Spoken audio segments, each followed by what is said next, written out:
Coucou tout le monde, bienvenue sur notre channel avec votre professeur de mathématiques, Lovely Modelis. Aujourd'hui, précisément, disons, dans notre leçon, nous allons travailler ensemble sur l'algèbre. N'oubliez pas que l'algèbre, ok, fait partie des mathématiques. Disons que c'est une branche des mathématiques.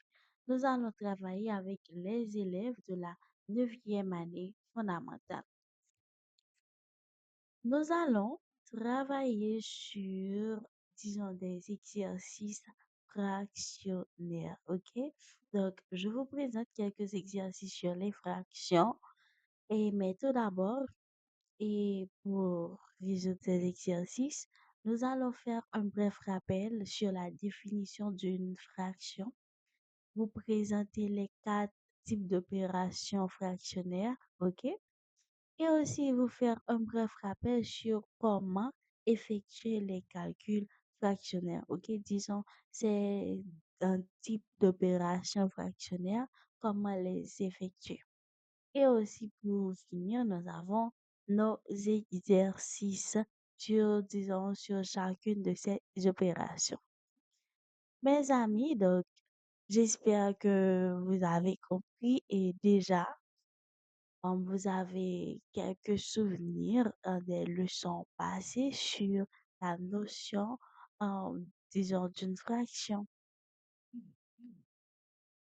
Ok, tout d'abord, nous avons, disons que qu'une fraction, c'est le fait de partager soit un objet ou, disons, une chose, ok, avec plusieurs personnes, ok, à plusieurs personnes. Donc, nous prenons l'exemple d'un gâteau, ok, d'un gâteau en entier qui se partage, ok, qui est partagé à quatre personnes. Disons que ce gâteau-là a quatre parts, ok? Donc, chacune de ces personnes ont reçu, ok, euh, une part, ok? Donc, maintenant, nous parlons disons, d'une fraction. Les quatre types d'opérations fractionnaires sont l'addition fractionnaire, la soustraction fractionnaire et la multiplication fractionnaire. Et pour finir, nous avons la division fractionnaire. Mais comment on effectue l'addition et la soustraction fractionnaire? Déjà, vous devez savoir que dans l'addition et la soustraction fractionnaire, qui eux-mêmes peuvent être présentés sous deux formes. Sous deux formes où il y a la partie, disons, la partie en haut qui se nomme numérateur et la partie disons, au-dessous qui se nomme dénominateur. D'où nous avons les deux parties, les différentes parties d'une fraction, disons, addition et soustraction fractionnaire ou le dénominateur, ok? Disons, les dénominateurs peuvent être différents. Quand il y a des dénominateurs différents, il y a une manière de faire.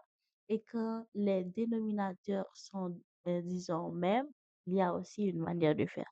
Commençons par les dénominateurs qui sont mêmes.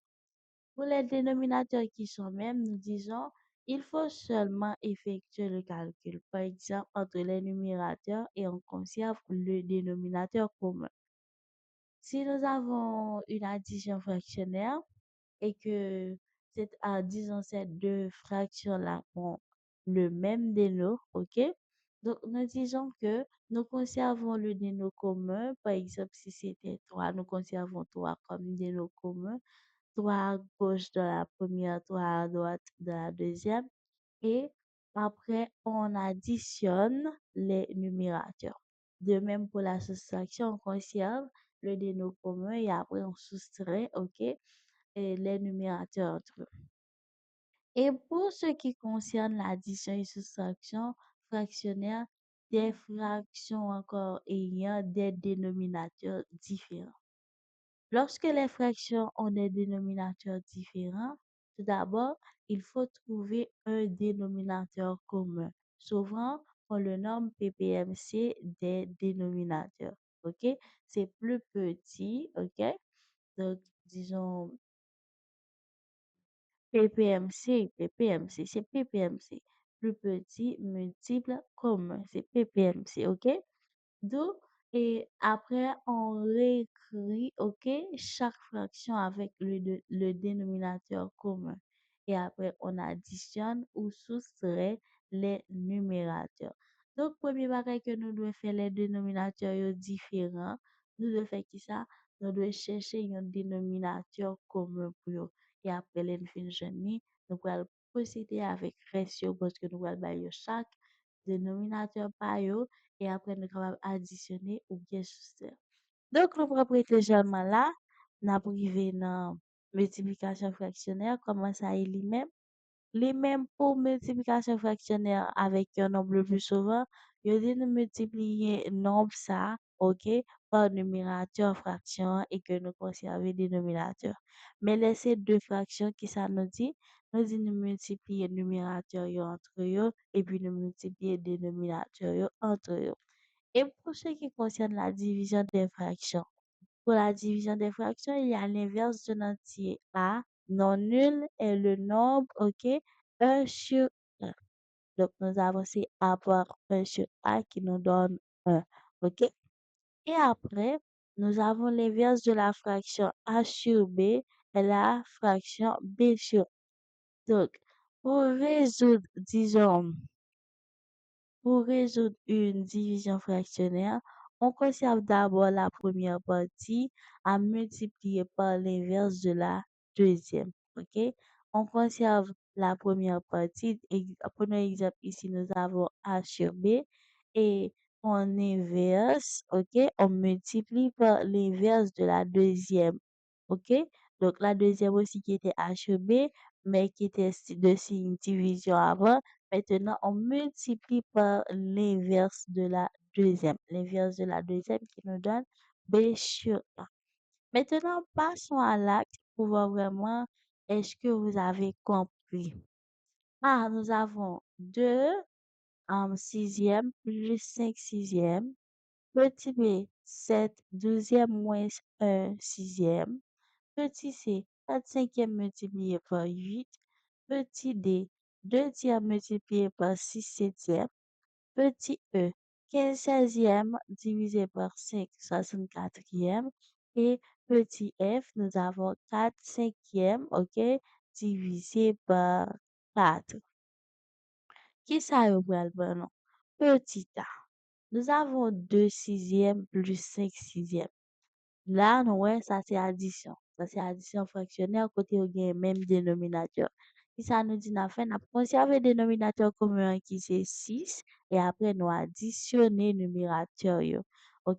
Nous conservons 6 et nous additionnons les numérateurs qui sont 2 et 5. Nous avons 2 plus 5 qui nous donne 7 et le résultat est 7 sixièmes. OK? Le résultat de petit a est 7 sixièmes. Petit b, nous avons 7 douzièmes moins un sixième est égal à quoi? Nous avons deux dénominateurs différents, OK? Mais quand nous cherchons le PPMC, nous disons que le PPMC est 12. Pourquoi? Le PPMC ou encore le 12, qui est le dénominateur commun, a la capacité de diviser, OK, l'autre dénominateur. Il est divisé pour l'autre dénominateur. Donc, le dénominateur commun est 12. Maintenant, on fait ces 12 à diviser par 12 qui nous donne 1. Une fois 7 nous donne 7. Nous avons pour la première partie 7 deuxième. Et pour la deuxième, 12. 12 à diviser par 6, ça nous donne 2. 2 par 1, qui est le numérateur, nous donne 2. Donc, pour la deuxième, nous avons c'est 2 douzièmes. Maintenant, nous avons 7 douzièmes moins 2 douzièmes. Kounya nous rejoindre première partie, hein, côté nous gain dénominateur commun qui c'est 12, ok? Nous conserver 12 là, et puis nous faire soustraction avec numérateur puisque il s'agit bien d'une soustraction. Ok.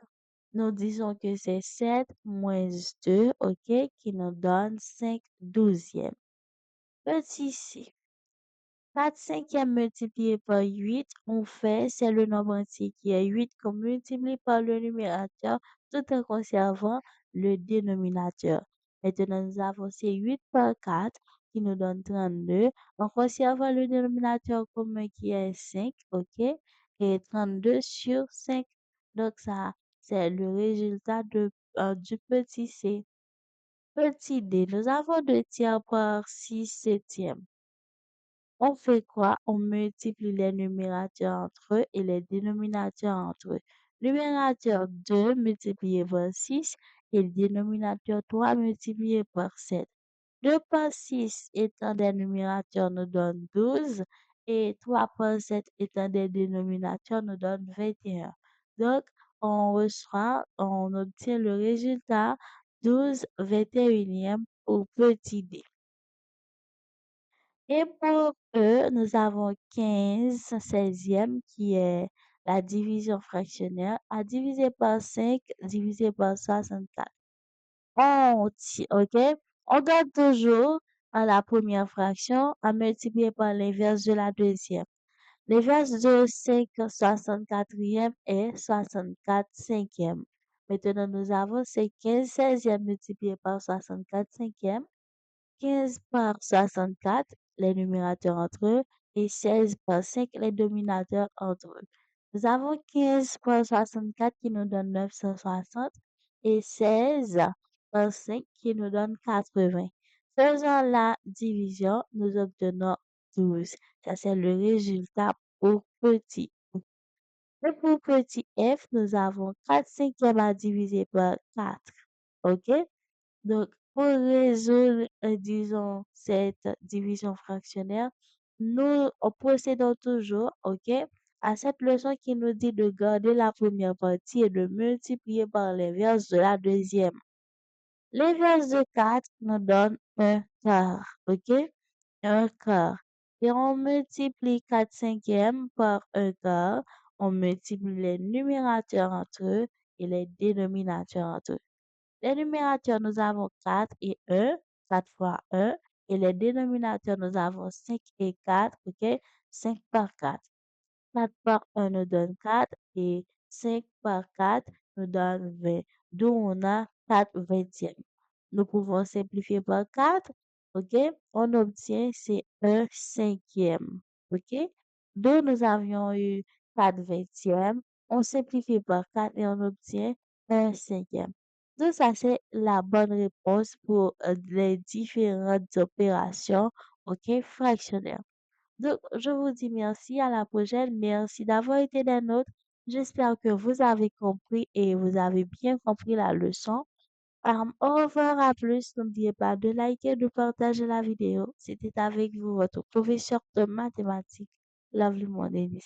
Au revoir, à plus.